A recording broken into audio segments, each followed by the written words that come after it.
Hi, it's Jeff Altman, the Big Game Hunter, and welcome to Career Coach Office Hours. I spend time on Tuesdays at noon Eastern answering questions from people about their job search because I believe it doesn't have to be as hard, difficult, painful, or take as long as it does for so many of you. It's just the skills needed to find a job are different from those needed to do a job. And the problem is, many of you think you can get by. I see there's an error in the chat. I'll talk about that in a little bit. Most of you consider that you can get by just mailing out or emailing or uploading a resume and get invited to interviews and recite a bunch of facts and you're going to get hired. But it doesn't work that way. It's one of the reasons I introduced jobsearch.community to try and help more people find work with inexpensive ways to get great information, plus one-on-one or group coaching with me in order to help you find your next job more quickly. Now, I've got stuff on the homepage that's completely free.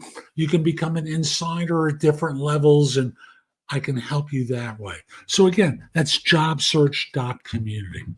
Now, I'll also mention to you that you can connect with me on LinkedIn at linkedin.com/IN/the Big Game Hunter. Subscribe to my podcast, No BS Job Search Advice Radio. And again, jobsearch.community. I tried to change these so it would lay out better and it didn't work. And of course, Career Coach Office Hours is weekly on Tuesdays at noon Eastern, where I take live Q&A from people. And if you can't make it live, mark that you'll attend on LinkedIn. And then from there, send me your questions through LinkedIn messaging so I can answer them live. Now, before I start answering questions, there was an article I saw today from Yahoo Finance. And what it pointed to was almost 50% of people who found jobs in the first quarter of this year, which is 2024 as I'm recording this. Almost half of them were recruited into those jobs. They didn't apply, but they were contacted by an organization about a job and responded to that and were hired. I think the number was 46 or 48%. And that's the highest I've seen in my many years of doing recruiting. And I must, in all honesty, say, I'm someone who was very early in on LinkedIn. Like, I'm member 7653. Right. Of the more than 1 billion people on LinkedIn, I was among the first 10,000 on the platform. And what I see time and again is that people take a half-assed approach to LinkedIn. Their profiles are dull and boring. You know, the pictures are old. They're sitting there waiting to be contacted, and they haven't done enough work in order to be contacted. What this data is saying time and again is that people have to keep their participation on LinkedIn active. They need to be have a great profile, a great picture, promote themselves on the platform, to be seen as an expert, to be seen knowledgeable in their area of expertise so that recruiters will contact them about opportunities. That's corporate and third-party recruiters. And frankly, some hiring managers and organizations are doing their own recruiting too. And of course, doing the kind of networking that leads to introductions that allows you to cut the line. So I think that's great data for all of you in order to be able to take advantage of a market that's hard. Like, another part of the story was, for the longest time, people were able to find a job within a month. And certainly if you're college educated, that isn't the case anymore. The government data is showing that people who are college educated professionals in the private sector are not really experiencing job growth by comparison to people who work in government or government adjacent jobs like healthcare and social services, like people in leisure and hospitality, like people who work in construction. Those are the major areas where people are hiring in the United States today. And they have been for quite some time. If you're college educated, office professional, it's rough out there. So you've got to do more. Again, it's part of the reason I created the site, jobsearch.community, is to teach you the skills needed to find a job so that this way you're not struggling for as long as you can, as you are, plus make me available as a resource to you to help you land your next job. Again, job search.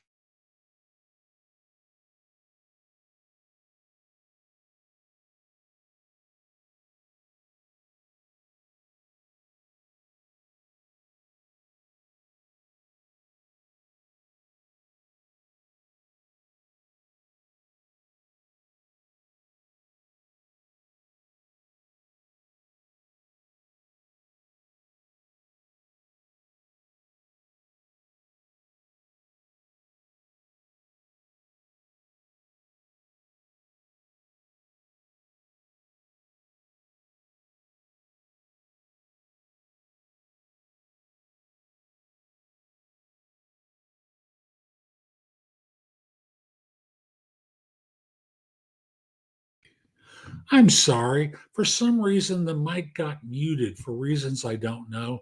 So if you're watching this, I apologize for the gap.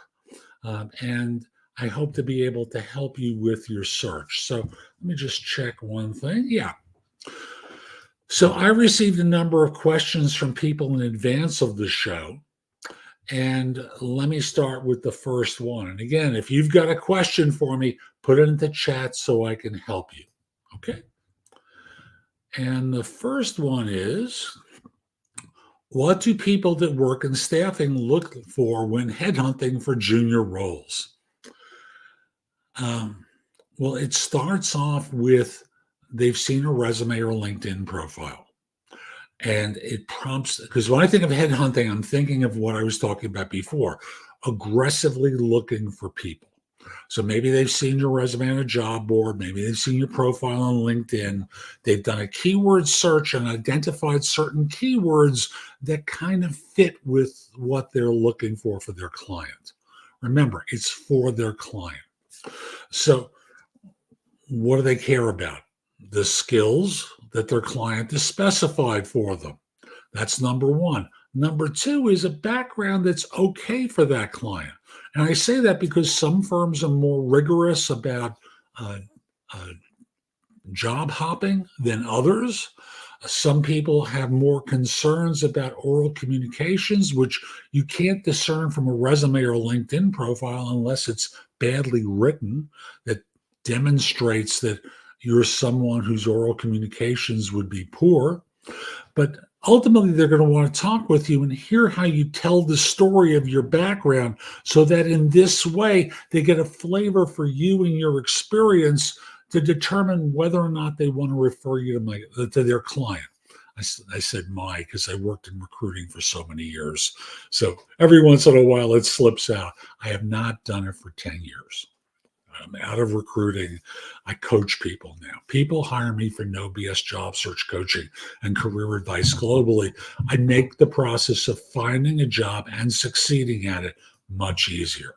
So what do they look for? Someone who vaguely fits the requirements of the position as specified by their client, then attempt to confirm it in the course of a conversation with you so that in this way, they're confident in referring you that their client is not going to be angry with them, that you don't present well.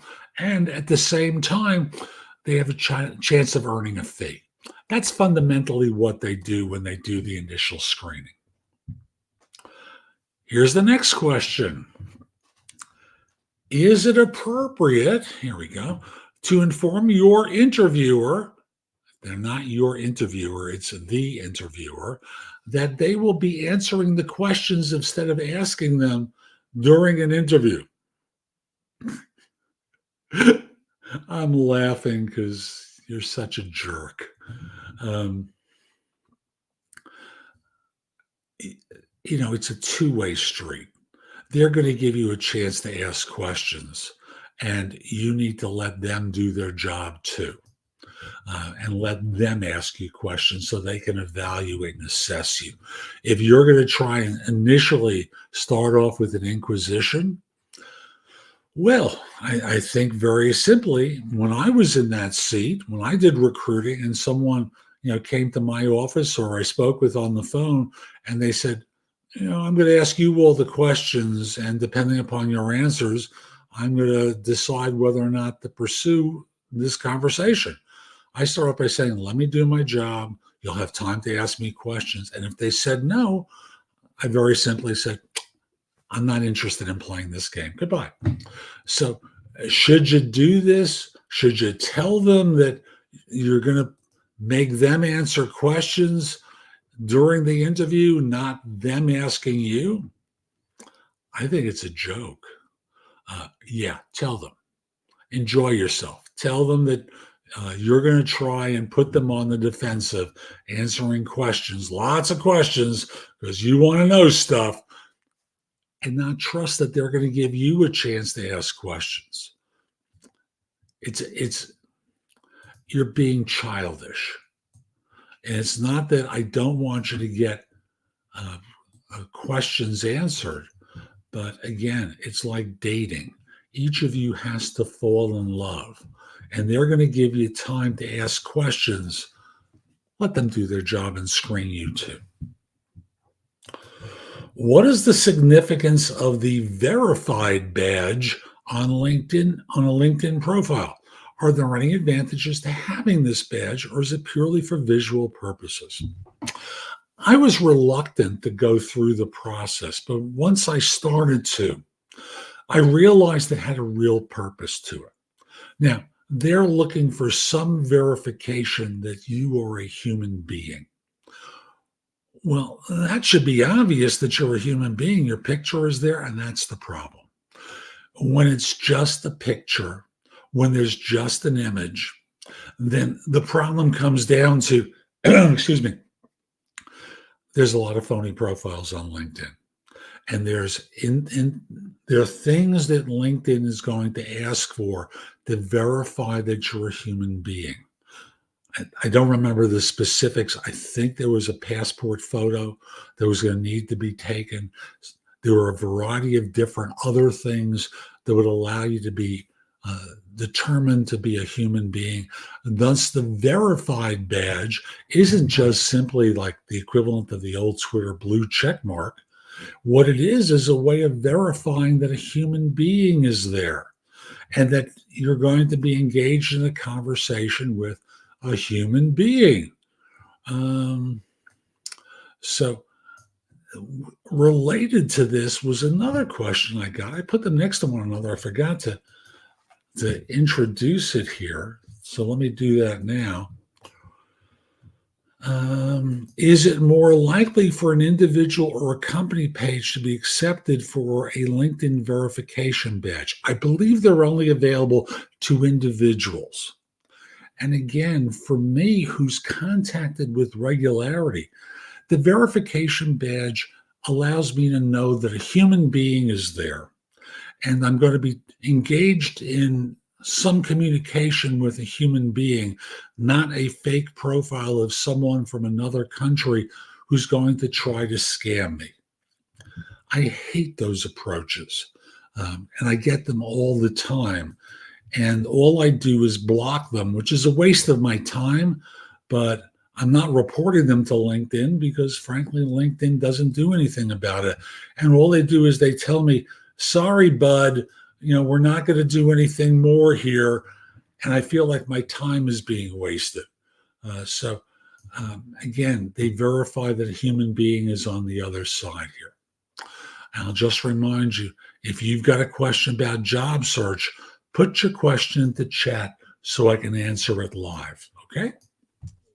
We've got more. Whoa. What does the term not a good fit mean when used by recruiters or employers? How should an applicant react if they're told this? So this is a two-part question. The first part translates into not a good fit, translates into we're not hiring you. and we're looking for a polite way to say no to you. So not a good fit could be you don't have the right skills, you're not at the right compensation level, personality doesn't fit with their organization, which I find bizarre because for many people, you're putting on an act and so are they. How are each of you supposed to figure out whether or not you'd be a good fit for one another when each of you is being a phony here? So what it means is that you've been rejected. How should you react if you're told this? This is easy. Just respond by saying, in what way was I not a good fit? Was it a skills deficiency? Is it the perception that my personality wouldn't fit in with the team? Please understand, I'm not going to argue. I'm not trying to get into a debate with you. I'm just trying to understand so I can apply this going forward. But always ask in what way as part of the follow-up so that you can get a sense of whether or not they're throwing BS your way or there's something in particular. Like I remember when I still did recruiting, talking to some very senior consultants who were in for roles with clients of mine, and I'd have to tell them they were rejected and they were told not a good fit. And I went back to my client, in what way were they not a good fit? And part of my debrief with them was they thought you were more senior than the role and thus would be looking for more compensation than what they were prepared to pay. That made you not a good fit. But I'm willing to take, yes, but they're not willing to pay that amount. So you've upped the number on me from what you told me originally, and then you revealed to them something that makes me look bad. But the reality is they won't pay you as much as you asked them for directly. Not what you told me, but what you asked them for directly, so they don't see you as a good fit. Every once in a while, there'd be a personality thing that would show up where people would tell me, this person, I don't know, there was something strange about them. What was strange about them? And they'd start to tell me a story about something that happened. I said, thank you. I appreciate you telling me that. And we'd move on from there. And I relay something along those lines to the person. Because again, I didn't want to get into an argument. For your part, how you should react if you're told this, to try and flush out more information. In what way was I not seen as a good fit? Was it a skills deficiency? Something else? What something else was it? No argument from me. I just want to listen and learn from you about how I'm seen. And someone will tell you, and a lot of firms will make up excuses that they don't know. Okay. Here we go. Another question. Oops, sorry. I repeated that one. Let me go to another one. My apologies. I'm not going to get to all the questions today. I don't think anyway. But if I do, let's see now. What's the next one? There we go. Did I do it again? I can't believe it. Again, I copied the same question.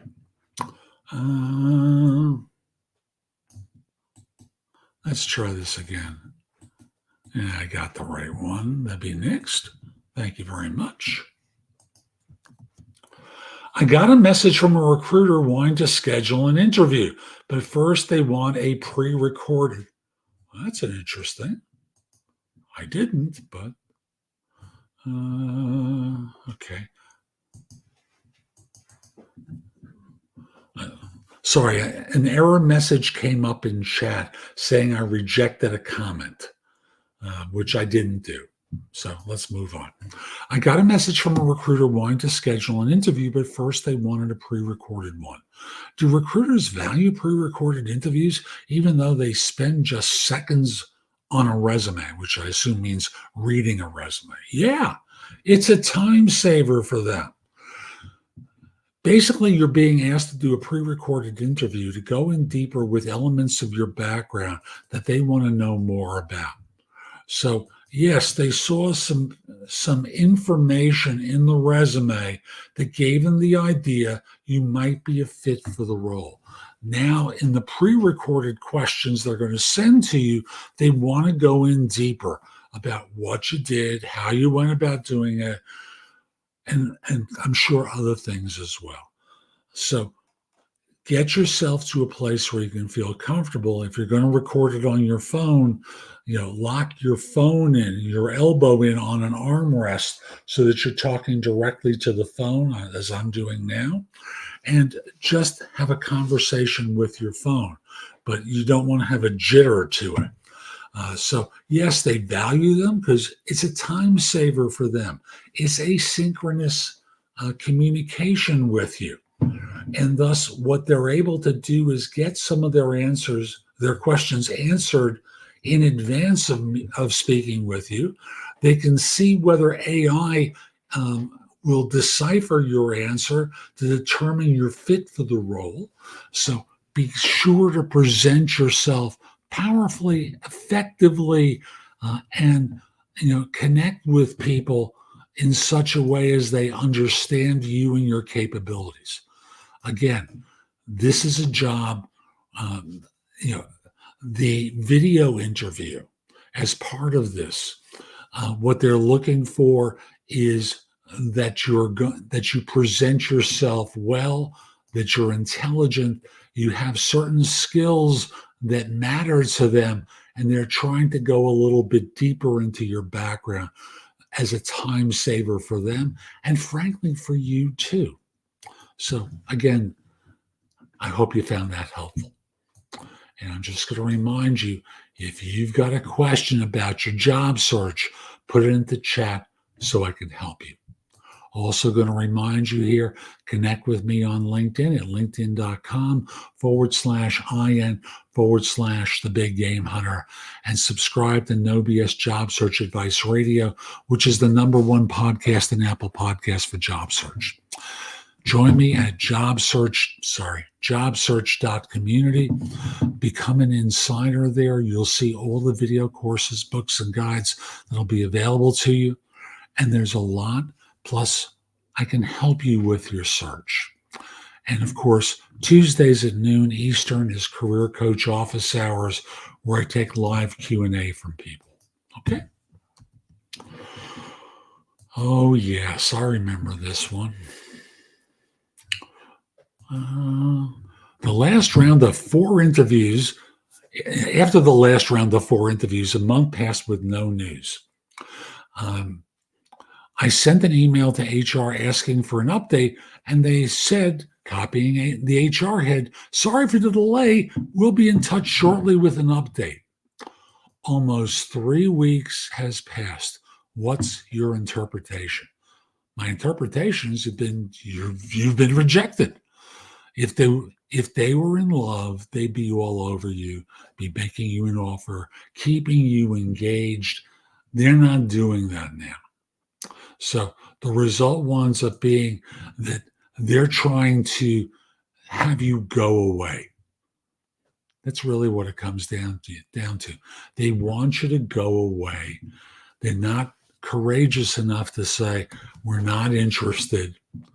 And as a result, they're stringing you along in this obnoxious way, hoping that with time you'll stop contacting them. Yeah, it's a version of ghosting, where they say, "Sure, we'll be back to you." And then they aren't, and they're hoping you take the hint, which you aren't. A job I was supposed to have a phone interview with did not call at the designated time today, despite them sending a confirmation email. However, I'm desperate for work. So with that said, should I bother any further with them? Yes. Follow up with them.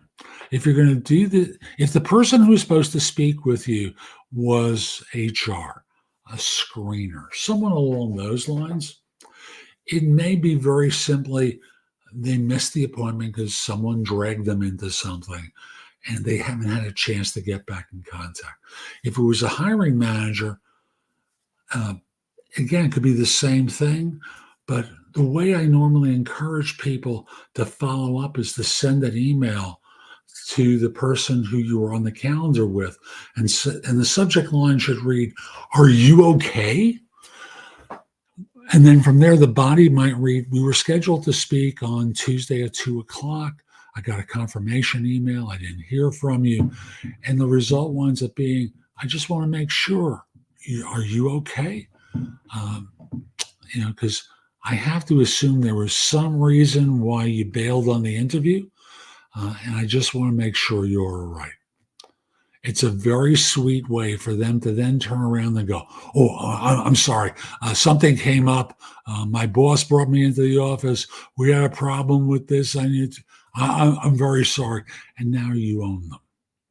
Now, if they have you want to make them fall in love at the next interview, but you own them because they were rude and didn't show up at a pre-designated appointment.